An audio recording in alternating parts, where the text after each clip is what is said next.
Hey guys, it's Bailey. Welcome back to the channel and thanks so much for tuning in. We are back here again today for another monthly favorites. I want to run through all of the beauty products that I have been loving for the month of July. So let's go ahead and dive in. First, let's start with the face. Probably makes the most sense to start with foundation. I have so been digging the Flower Beauty Light Illusion Foundation. In case you didn't see it earlier this month, I did a full day wear test of a ton of Flower Beauty products. I hauled a bunch of different items, gave them a try, and kind of showed you from start to finish how they wore throughout the day. Then I did a follow-up because there were some things that I was just wishy-washy on, this foundation being one of them. So I played around a little bit more with those things and then did a follow-up top 5, bottom 5. I'll link both of those or click the I if you want to watch them or check the description box below. But when all was said and done, I finally figured out what I needed to do to my skin, like the skincare that I needed to use ahead of time before I applied this to make it wear the way I like my foundation to wear throughout the day. I think it's probably the way all of us want our foundation to last, which is not breaking apart across our skin.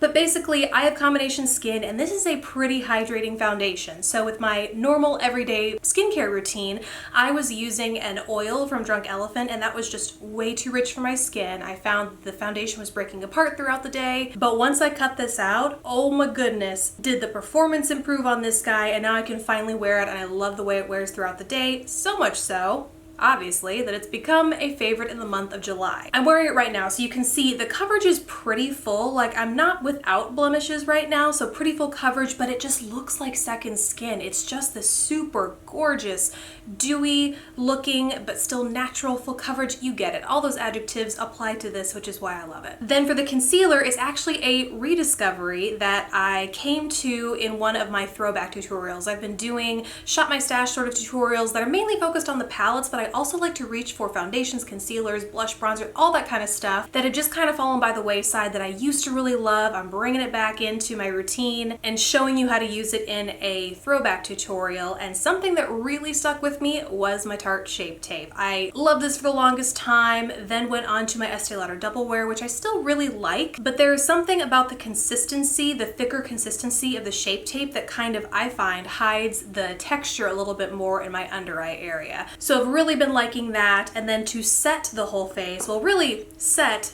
blush, bronze, everything, I've been loving my BECCA Be a Light palette. I did a review of both shades. They sent me this and the deeper shade, light medium and medium deep. So I have a whole review going through that. It's not without its shortcomings, primarily the shade range, the fact that they only launched 2 palettes to kind of cover the broad spectrum of skin tones. That's the major shortcoming here, but if it does work for your skin tone, I recommend you check it out because it is a gorgeous set of powders that are really reminiscent of the Hourglass ambient lighting powders, in that you have these sort of filter effects that you can apply to your skin with an illuminating powder, sort of a bronzing blurring powder, then you have an actual bronzer and an actual blush in here.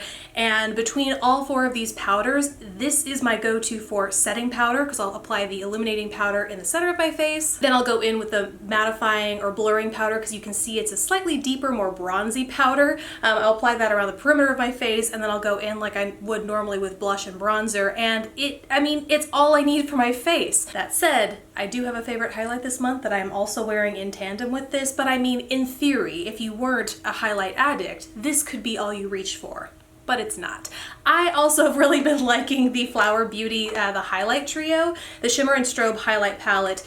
I have been loving this trio of shades. They are super, I mean, look at that. Bling and High Shine. Really, really love them. They're easily layerable, and a lot of you guys even said that when I talked about this in a few different videos, that you love to reach for this because, you know, if you're at work or you just want a more downplayed highlight, you can just kind of sprinkle this on, or if you want something more intense, you can really amp it up to something a little bit closer to what I'm wearing.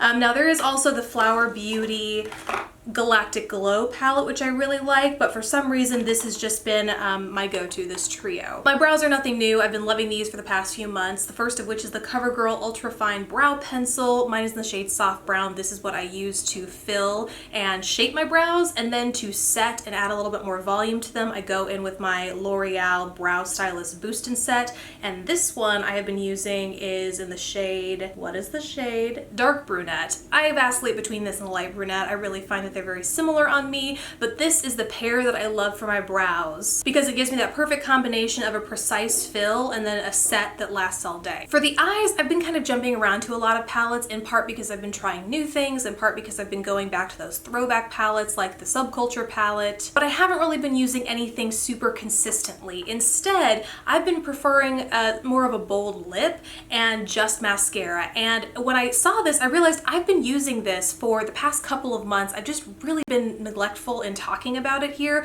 but I've been loving it. It is the Butter London Stroke of Wow Volumizing Mascara. At least I don't think I've mentioned it in favorites. If not, it's a long time coming. So this is basically, I mean, as it mentions, a volumizing mascara, which is my #1 want in a mascara.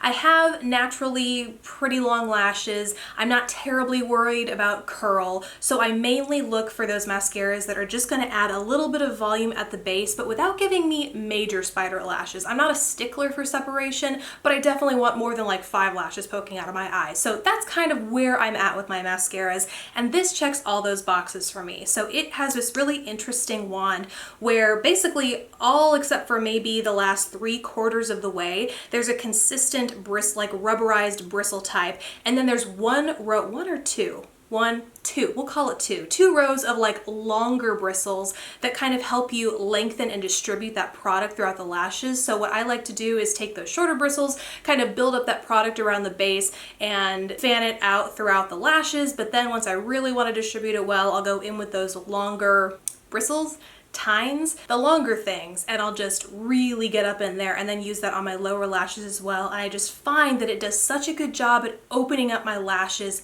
because it not only gives that volume, but it also really draws out that length too. And with any mascara that makes my favorites, it doesn't flake, budge, smudge, run, anything like that. And y'all, we have been having super hot days. It's, you know, plus 100s down here in Dallas, Texas for the longest time. At least it feels like the longest time. I think it's pretty much been like a week and a half maybe, but man, it feels long. And this has withstood all of that. So it's a pretty good mascara. Last up are the lips. And if you caught my swatch video of this will be no surprise to you. It is the L'Oreal Color Riche Shine lipstick line. Like I said, did a whole video swatching every single one of the 16 shades in this collection, but naturally I have a few favorites. The one that I'm wearing today is called Enamel Red, and I think it really highlights what I love about this collection, and that is the fact that it is such a pigmented lipstick, but still gives you that balmy finish and texture. Like, it feels very light, it's not at all drying, obviously. It's relatively long lasting, and yet it doesn't stain your lips, which I do kind of like. You can go in and reapply, and it'll look even because you haven't had a buildup of product or pigment around the outside of your lips. So that's nice too. Then on the days when I've been wanting something a little bit more subdued, more downplayed, less bold, like say a red, I've really been liking the shade Glossy Fawn, which I think I mentioned in last month's favorites video, but then I also have been throwing the shade Shining Peach in my bag, which, let's talk about for a second, is ironically not all that peach, is what I would say. To me, it's more like a downplayed, muted, peachy nude at best, but don't be off-put if you're like not a peach or an orangey kind of person. This is still a very nude shade, and it just gives me that kind of glossy texture that I like on my lips, a slight layer of pigment if I'm battling with any dryness, flakiness, unevenness. That's what this will give me as well, and it's just the perfect complement to most any eye look, especially a bold eye look I would want to wear throughout the day. And that wraps it up for my favorites, actually. I feel like I breezed through all of that, but it was kind of a pretty straightforward month. Like, once I found something I really liked, it was super easy to stick with it throughout the month. So that is it from me. As usual though, guys, I would love to hear what products you have been loving recently, the month of July, whatever you want. Let me know in the comments down below. Thank you guys so much for watching. Please don't forget to subscribe if you haven't already, and I will catch you in the next video. Bye, guys.